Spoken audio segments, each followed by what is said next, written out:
I'm Kerry Fink, and welcome to Helping Seniors Update. Today is Friday. It's October the 30th. And wow, hard to imagine, Vicki Moore, that we've actually reached the end of October. I We're, know, I know. Tomorrow's Halloween. it, Crazy. and we're into holiday season. And well, before we get into that, I just want to say on behalf of Joe Steckler, our president and founder, Kim Bernard, who is our education specialist, and actually the entire team of helping seniors working behind the scenes, want to thank you for joining us today. I'm excited overall because we're back to the art of healthy living, and this program has a funny title, by the way, but I think it's really an important thing that we're going to talk about today, and it is called battling dangerous belly fat. So before we get into that, let's do talk a minute about holidays coming up because we were talking about this.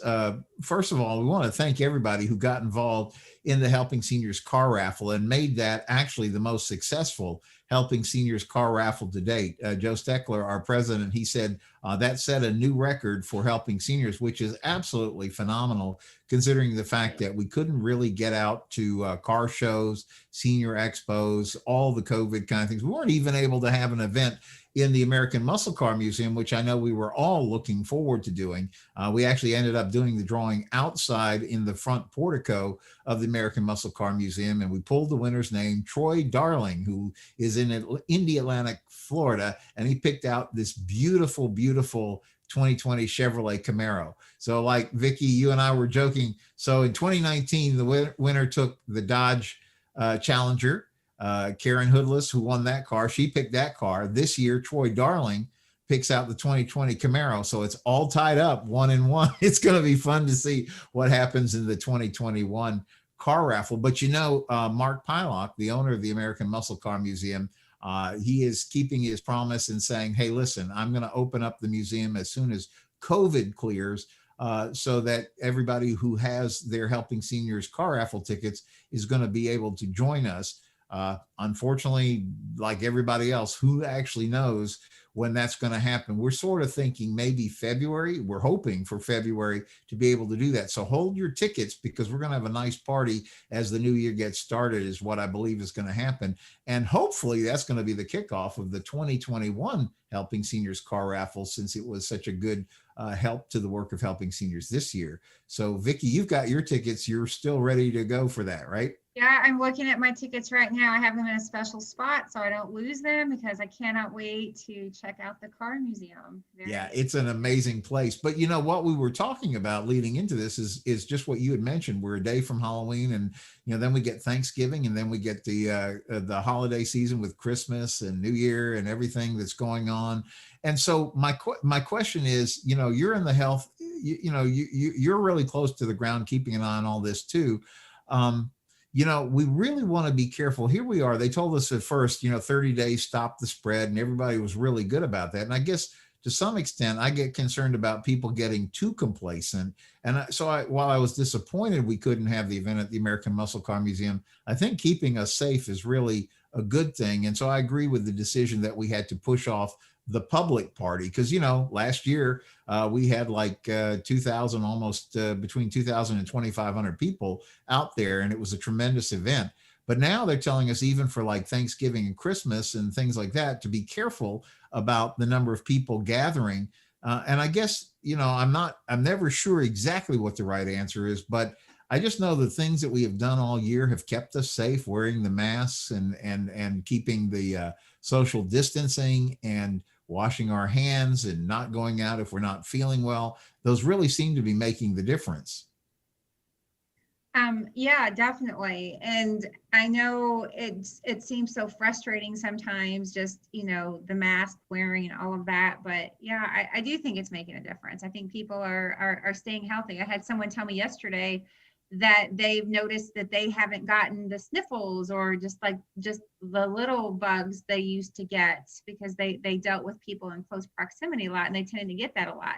So the mask has helped just even the routine little illnesses that we get through the year. It's funny that you mentioned that because I was actually that's kind of my hope as we go through this season, because if we don't let our guard down and we are careful about doing all the protocols, we talked to a lot of people in the assisted living industry and people who are going in and out providing services to seniors in their homes, and they all talk about what they call the universal precautions, about the PPE and all the things like that they need to do in terms of cleanliness and things like that to make sure everything is sanitized the right way. We're able to keep seniors safe on that level. And so safe is good. And I'm glad too that it seems to be having that side benefit that maybe because we are being careful about how we do things, maybe we'll get out a lot lighter than people are thinking, even with normal flu season and things like that. So I guess the answer is let's keep it up, because that's really the point behind the whole series, Vicki, that you have been so kind to share with us from Humana and CarePlus. It's called The Art of Healthy Living, and we've covered some great topics. I want to, if you're new to this, I want to encourage you to go back and take a look at the last one we did, which I think is very timely and very appropriate. It's called Medicare 101. And Vicki, you shared some great thoughts and ideas, because maybe, a lot of people are just turning 65 for the first time. So they're now confronting all this mail in their mailbox and trying to figure out how to work with that. Or maybe they've had a good plan, but things are shifting and they need to know if their medicines are covered and things like that. And just you walking through that, you provided some great information, I thought, just in that segment alone. Well, thank you. And it is so important because we are in that time, that AEP, which is the annual enrollment period, that's October 15th through December 7th. This is definitely the time for those of you that already are on plans to just be sure you're on the right plan. So oftentimes people get very, they feel like they're on the best plan and that's who they've been with for years and years, but sometimes things change, plans change from year to year. And, you may find lower copays with the same doctors that you currently have. That could make a difference on, if you're on a tight budget, or even if you're not on a tight budget, but you just like to kind of be sure you're getting you're in the best situation you can be in. The plans, all of them change every single year. So it behooves everybody to just, look at them and examine them and make sure they're right. So whether it's me or somebody else, you just want to ask those questions. And then you also mentioned people just aging in, and those are the people that typically have so many questions. They're not even sure what type of plan to go with. And so we can definitely, help answer those questions too. That's good. And so before we go farther, I'm just going to ask you, if you don't mind sharing the contact information in case, first of all, you can find these on the Helping Seniors website. So that's Helping Seniors of Brevard.org. You can also see these programs that we've done because they're archived for us on the YouTube channel, Helping Seniors of Brevard, as well as the Facebook page, Helping Seniors of Brevard. So I encourage you to go check those out. But for best results, I would say, why not give Vicki a call? And because most of it, as you know, comes down to the particulars of your situation. And it's always good to sit with an expert who knows the ins and outs like Vicki does. So Vicki, what's a good way to get in connection with you? So the best way to reach me is my work cell phone number, and I answer it whenever it rings. You can reach me at 321-272-0218, and I'm going to say it again, 321-272-0218. And I am happy to answer any questions or any calls, anything that you need. I'll be happy to help you out. That's great. And also, viewer, as you're thinking about this, there are some great episodes in the Art of Healthy Living series, which we've been doing for a while now, that I think you're going to enjoy. There's a great one on learning about organic foods, which will help you kind of like sift out fact from fiction about some of the labels you read, so you know what's the best decisions to make when you're in the grocery store about what to get organic, not to get, what all the different labeling means. That's just one example, but you'll find the entire series on the Helping Seniors YouTube page, and then you can pick out the episodes that make the most sense and would be helpful for you. But onward today, let's roll up our sleeves and learn about battling dangerous belly fat. So Vicki, teach us. Okay. And so I will just kind of, you were talking about the holidays. We are into, we're getting into that holiday season. We've got all that Halloween candy that's going to be, hopefully kids will still get some candy this year. And then you got Thanksgiving and Christmas. So we're all going to be eating a lot more than probably what we normally do. So this, I think, is a good time of the year to have this topic. So our agenda today, as here's what we're going to be talking about. So as people get older, they often see an expanding waistline as being an unwanted but unavoidable side effect. But belly fat doesn't just make your clothes fit tighter, it can have serious health impacts. So during today's little lesson, here's what we're going to learn about. Facts about fat. Not all fat is the same. So we'll discuss more about what it is, the different types, and how it can be harmful. We're going to talk about the causes of belly fat. Belly fat can be caused by several different things, not just a poor diet. We're going to talk about how to know if you have too much belly fat. I think some of us probably know that already, but it's going to spell it out for us a little more clearly. There are a few different ways to see if you've got too much fat around your waistline, and then some tips for preventing and treating belly fat. There are some steps you can take to get rid of that extra belly fat or prevent it from accumulating in the first place. So before we get started, I want to ask a question, or a few questions actually, to see how much you already know about belly fat. All right, so let's talk about it. So the first question, which is healthier for your heart? Having a pear-shaped body, this means a person carries their fat more in their hips and their thighs, or an apple-shaped body, and this means a person carries their fat around their waist. Wow. So everyone, Carrie, you want to take a stab at that one? Boy, it's a guess. I'm gonna say apple shaped only because pear shaped seems not right, but I don't know, honestly. Okay, well, I'm gonna go that route as well. That's my guess too. So let's find out. So according to the National Heart, Lung, and Blood Institute, the NHLB, carrying fat around the waist increases a person's risk for coronary heart disease. Alternatively, so that would be, of course, the apple-shaped. Alternatively, a person with a pear-shaped body is at lower risk. And so I guess when you've got that fat that's, it's at your hips and it's at your thighs with the pear-shaped body, it's just not affecting your heart as it would with the apple-shaped. Right. And I think most of us can tell which shape that they are. I was actually at the gym recently, and the trainer that I know, he spelled out for me which shape I was. And I was like, okay, I really hadn't thought of myself in those terms before, but okay. So I kind of know, I guess, too. So, so we're also going to discuss several dangerous consequences of having too much belly fat, ranging from dementia to cancer. So I never even would have thought that dementia and cancer could be affected by belly fat, but according to this, definitely is. So what are some of the main causes of belly fat? We're going to learn several factors that can account for an accumulation of belly fat, which one of those would be lifestyle, factors having a big effect on how much fat a person has, and also where it is stored.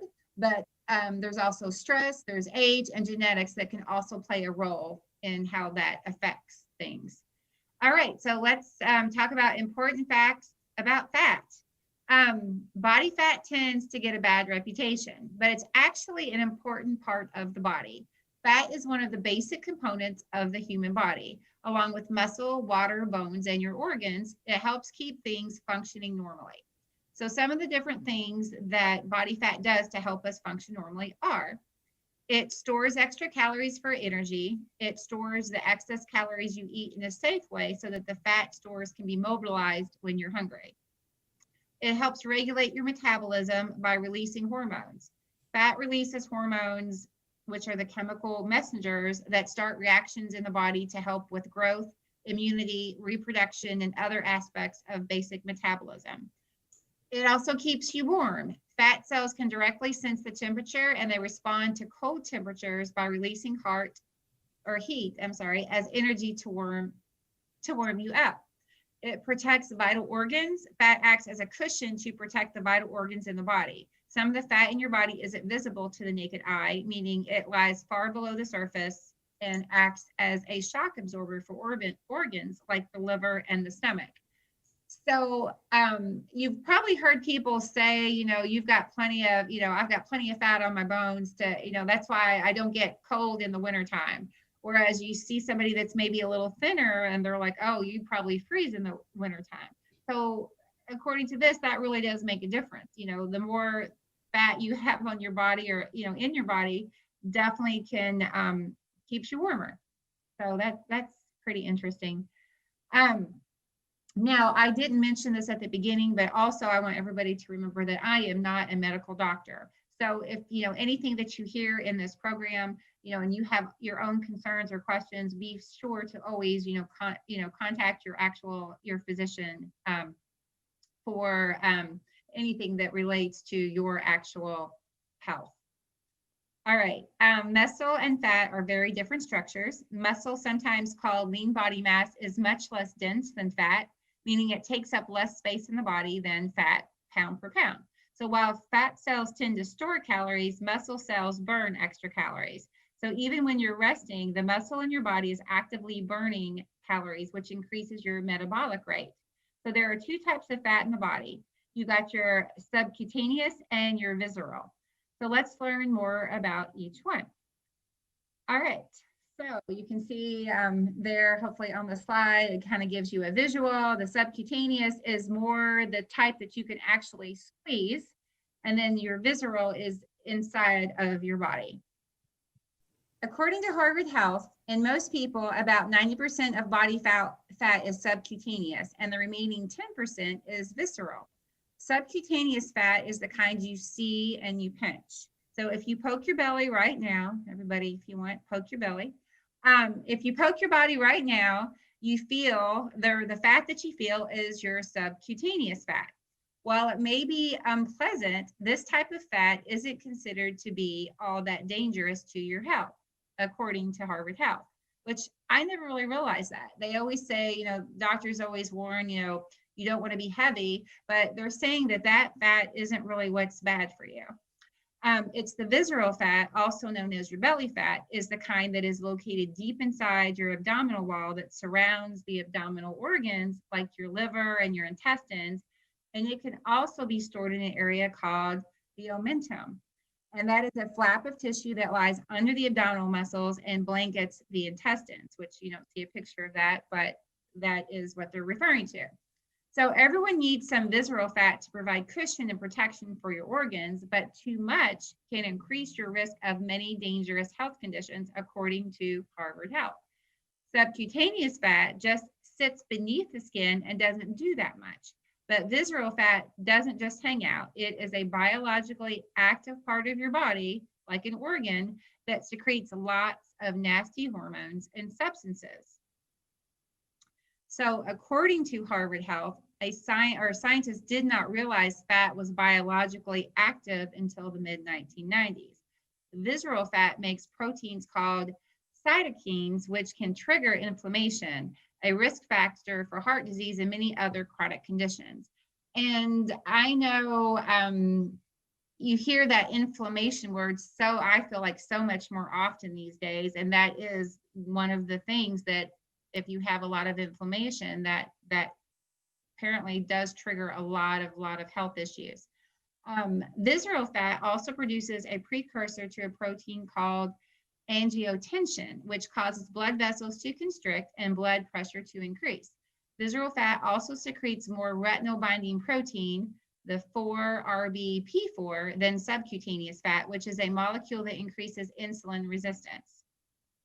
So that's a lot of kind of technical information, but again, and just a reminder, all of this information can be had, and you can get your own handout if you are interested. And you can always call me, and I'd be happy to send it to you, or you can call the Helping Seniors office and talk to Kim Bernard, and she can make sure she gets it out to you as well. Is that right, Carrie? Yeah, That is exactly right. You know, and I remember we laugh about those commercials that say you can pinch if you can pinch more than an inch, et cetera, like that. But it's very interesting what you're sharing about that we need to be aware that we have multiple or two, at least two types of belly fat that we need to be thinking about.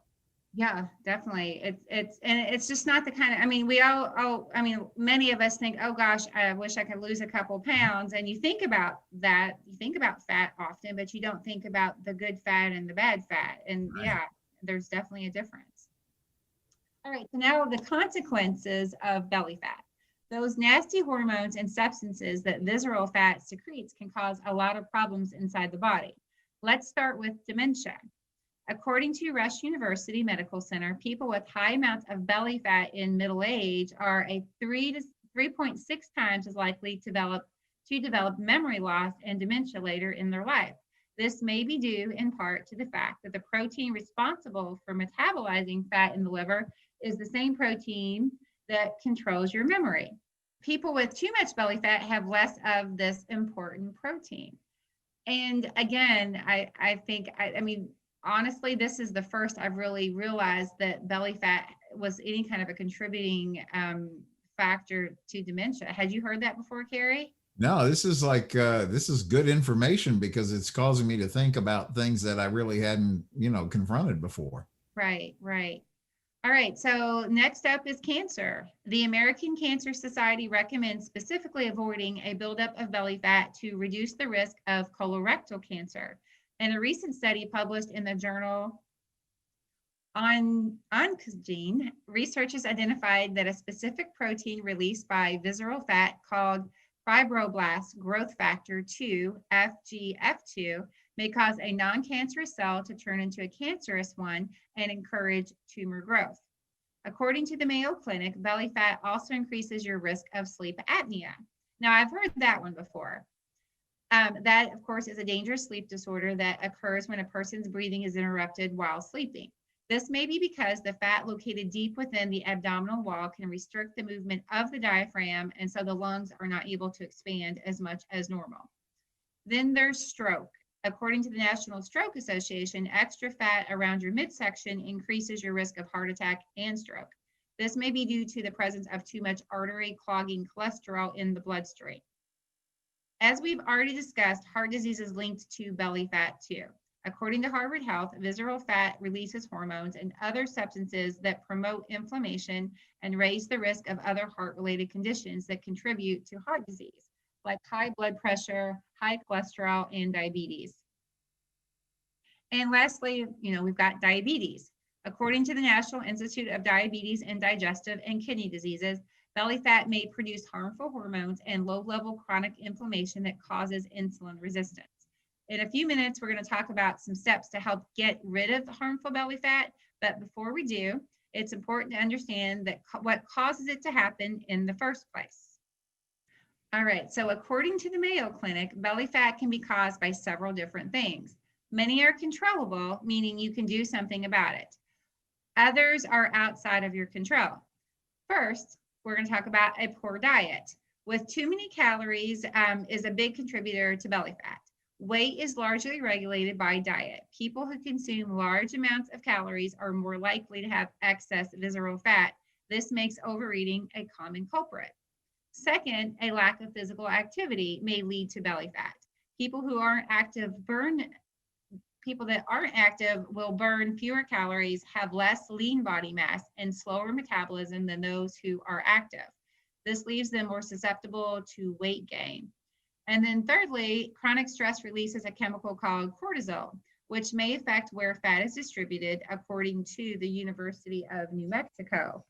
Cortisol causes fat to be stored deep within the abdominal wall, and it increases appetite and weight gain. And then fourth, aging may play a role. As we get older, muscle mass tends to decrease while fat increases. This means your body doesn't use the calories as efficiently, making it difficult to maintain a healthy weight. And fifth, genetics may partially determine how many fat cells a person has and where they settle. This means that to some extent, your tendency to be apple or pear-shaped may be passed down through your genes. So a lot of different things that can cause the belly fat. And some of them we can do something about, some of them not so much. I'll tell you, I really like to eat. So that's a hard one for me, actually pulling down, you're actually cutting down on calories. And I've noticed once you get to a certain age, there's definitely a difference. Have you seen that, Carrie?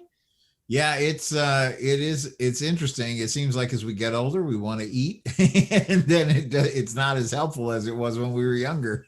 Right, right. No, I agree. And I've never been one of those people that, they say some people eat like a bird. That's never been me. I enjoy my food, so it's hard.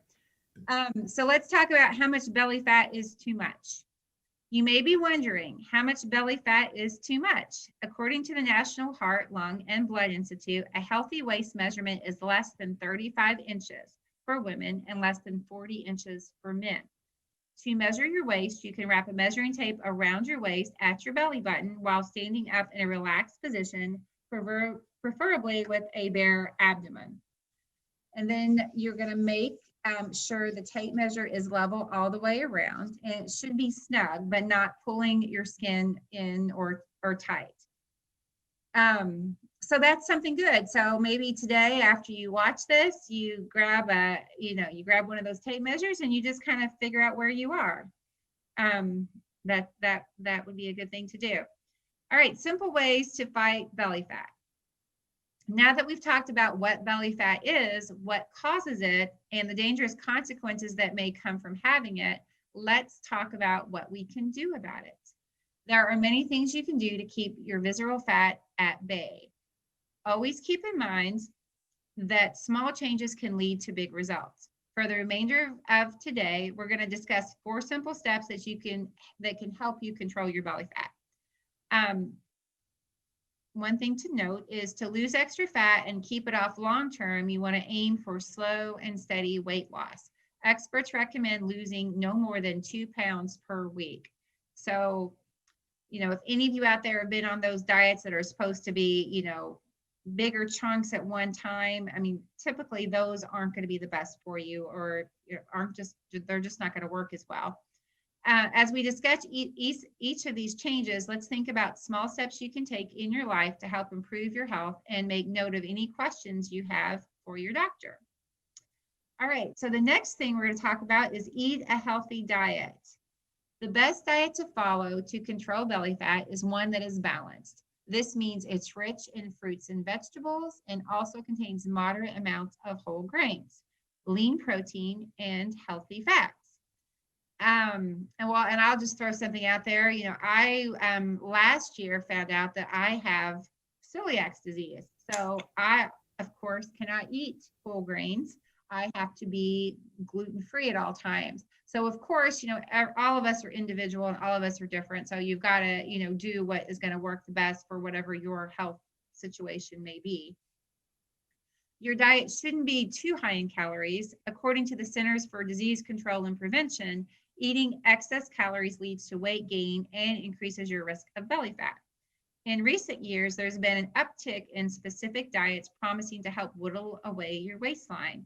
Don't buy into the hype. There is no single food or group of foods that have been scientifically proven to get rid of belly fat. Instead, the best strategy is to focus on eating a diet that is rich in fruits and vegetables, whole grains, lean protein, legumes, nuts, and seeds. All right, so let's talk about the 3 R's: record, reduce, and replace. Remember, you can't pick and choose where to lose weight from. If you want to reduce belly fat, you'll need to focus on overall weight loss. And to lose weight, the Centers for Disease Control and Prevention say that you must eat less calories than your body uses.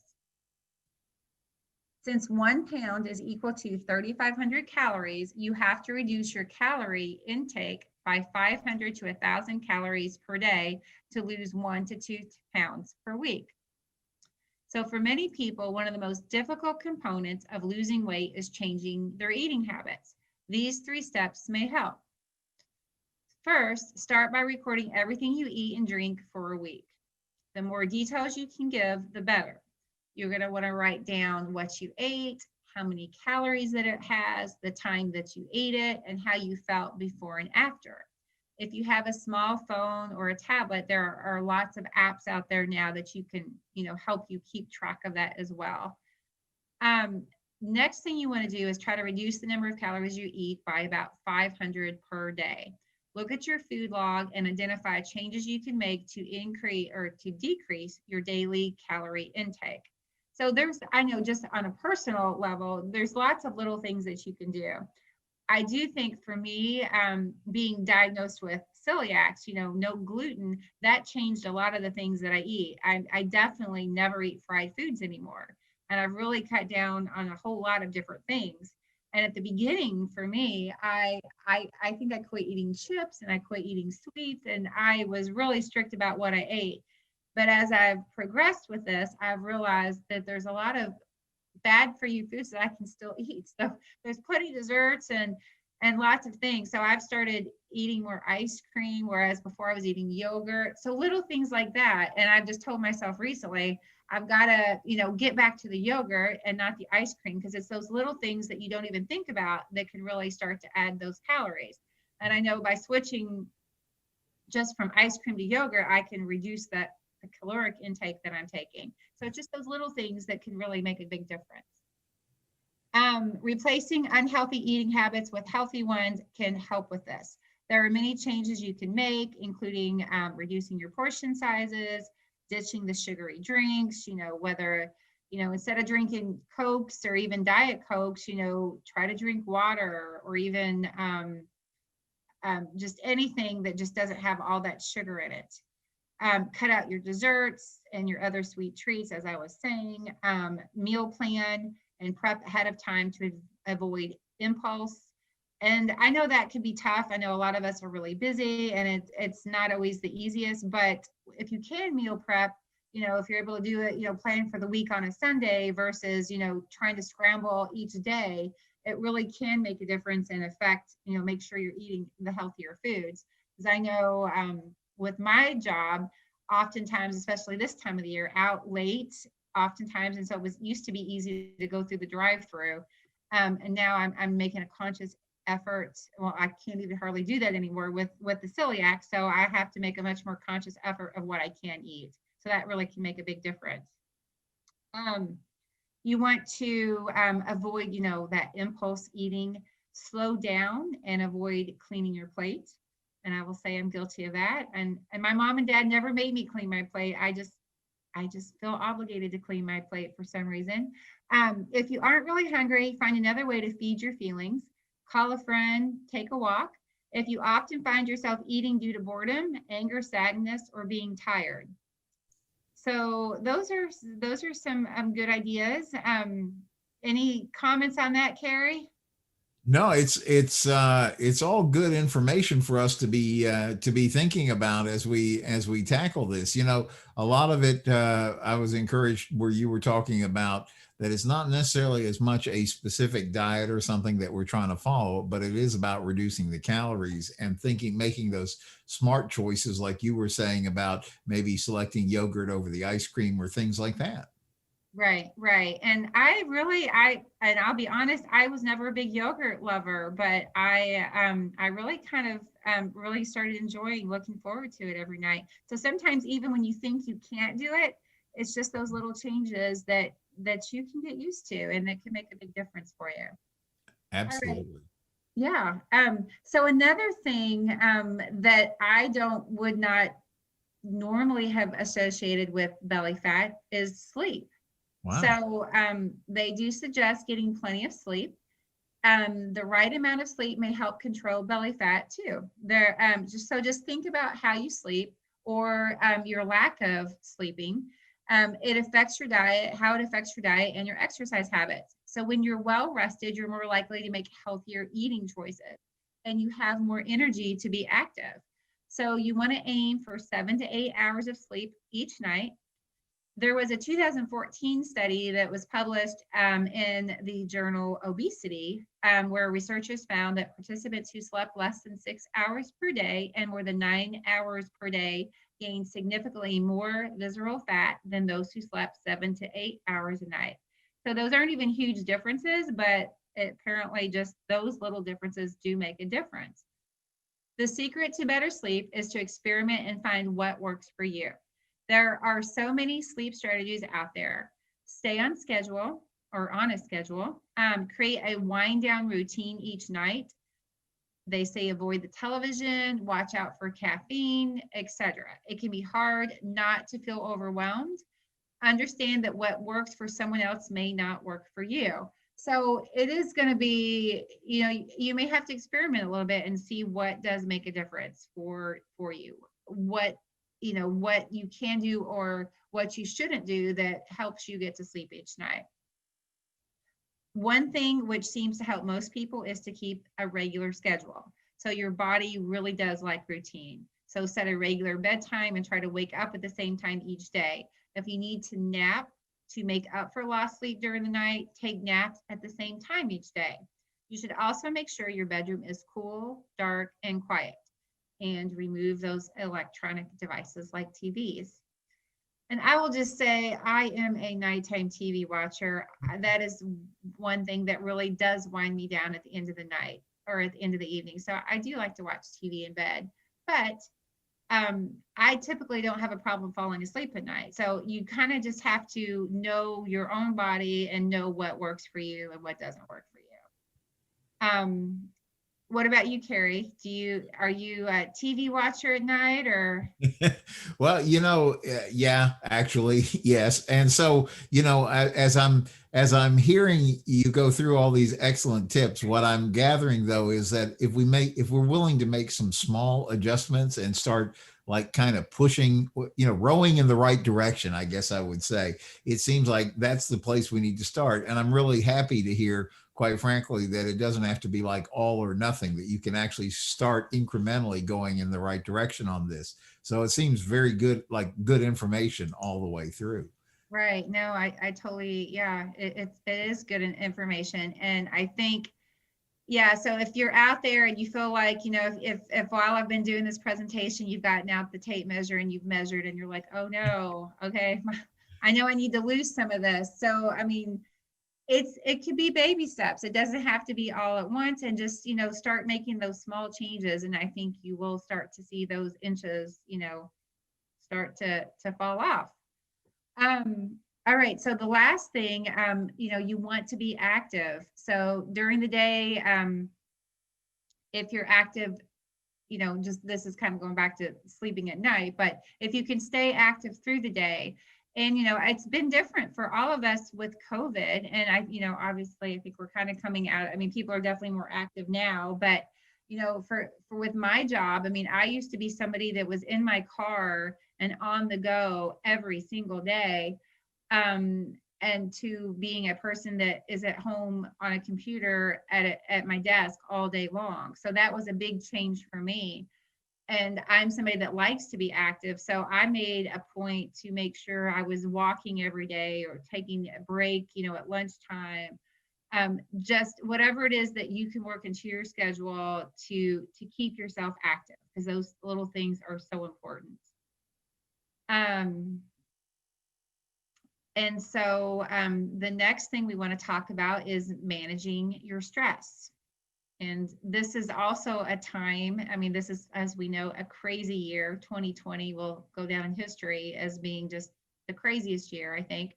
But, we've had the stress of COVID. Are we going to get COVID? Are we going to know somebody with COVID? What are we going to do about COVID?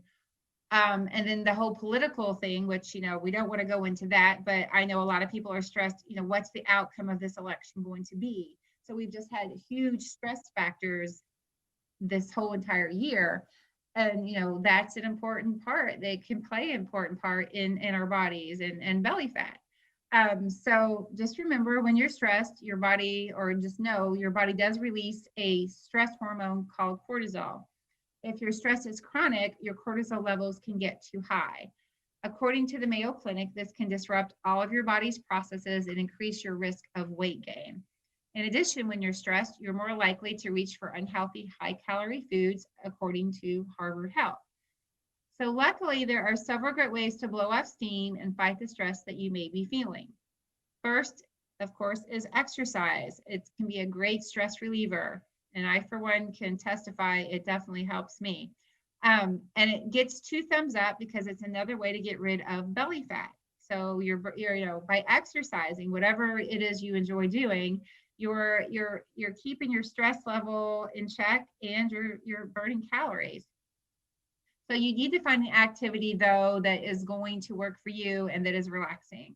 This could be going for a morning walk, enjoying nature, riding a stationary bike while watching your favorite television show. Just don't do it at night right before bed. Showing or swimming while soaking up some sun. And of course, you want to wear your sunscreen. You can also try relaxing visualization. In fact, we can try, well, I'll just kind of give a step what you could do. So one thing you can do by relaxing visualization is you can close your eyes and you can take a couple of nice deep breaths. So if anybody wants to do that as I'm speaking, so you close your eyes, you take a couple of nice deep breaths. Now think about a place that you find peaceful and calming. It could be lying on the beach, if you have a favorite beach that you like to go to, or looking over a beautiful mountain. So just immerse yourself into that place as much as you can using all of your senses. And so this is kind of just a way, this is something that would be good to do when you're just feeling stressed through the day, whether it's about seeing, what you're seeing on TV with COVID numbers going up or the election, or you're just having a really busy, crazy work day. So just, take a few minutes, close your eyes and just visualize yourself in a happy, relaxing place. So we want to try to keep a sense of humor. That's always important. Believe it or not, laughter really is the best medicine in some cases. According to the Mayo Clinic, a good laugh fires up and then cools down your stress response, so leaving you feeling relaxed. It can also aid in muscle relaxation to help reduce the physical symptoms of stress. Sometimes the stress you're facing is too much for you to take on alone. In these instances, don't be afraid to ask for help. You might be able to rely on friends and family members for help, but you may also need a counselor or a physician.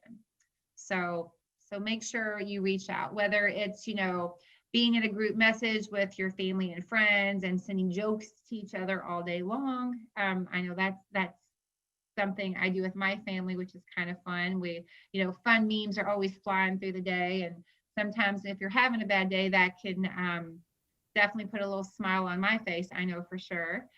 And if you don't have that, that's okay too. But just make sure you reach out to somebody.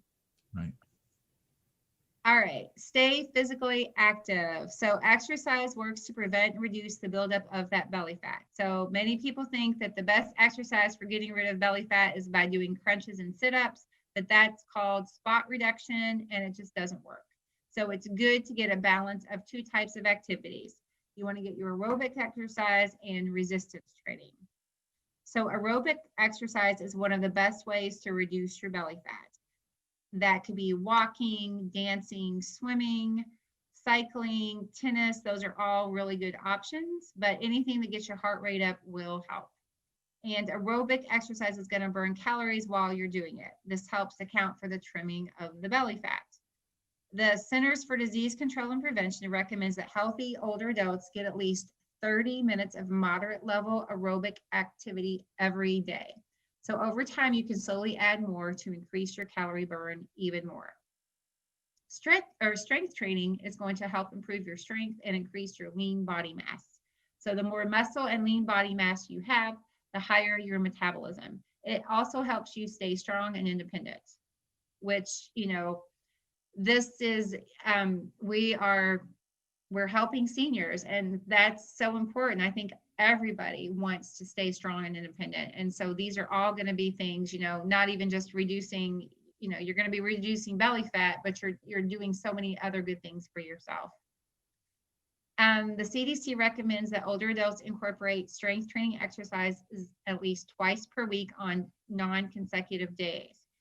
And always, of course, talk to your healthcare provider before beginning an exercise program.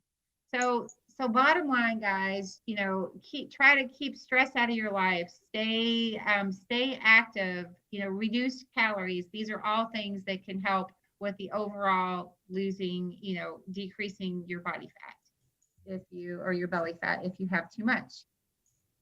All right, so that's our program for today, Carrie. What do you think?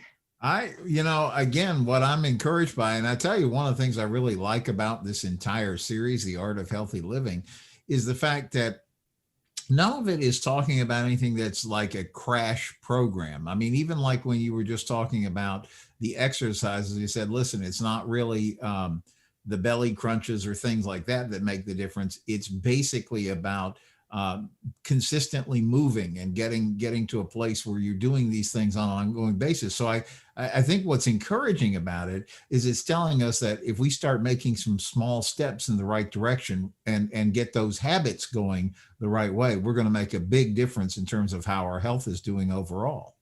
Right. Yeah, you're spot on. It's just the little things that definitely can make the big difference. So, yeah. Well, I thought this was terrific information, and I'm thank you again for sharing it. I think it's the value of the Art of Healthy Living program that we've been able to cover all these topics, and there's so much that fits up under that umbrella.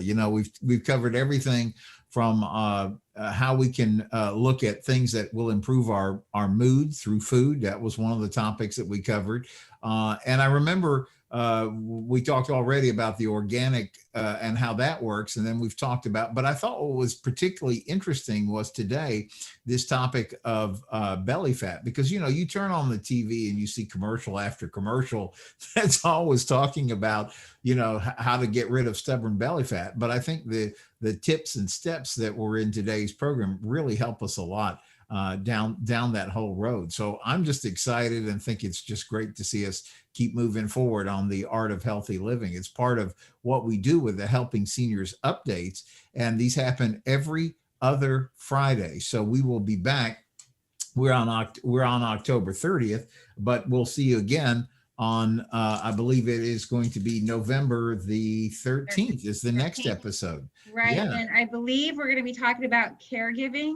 And so that should be a good topic. And then going even down a little farther down the road, we're going to have a specific talk about Social Security. So a wide variety of topics. So yeah, and that's what I really like about how this whole series is titled The Art of Healthy Living, because it isn't any one thing, as you know, that makes all the difference. It's like if we can work all these things together in the right way. And I'm really looking forward, by the way, to caregiving, because as we started out talking at the beginning of the of today's edition, we were talking about here we're getting into holiday season, and there's all these things that they want us to be careful about with holiday gatherings and things like that, which makes perfect sense. Safe is good. I'm total advocate of us staying safe and doing the things that will help us do that. And I think we're going to learn a lot about caregiving in the next episode as well. So thank you, Vicki Moore of Humana and CarePlus. And before we wrap it up today, let's make sure that we share once again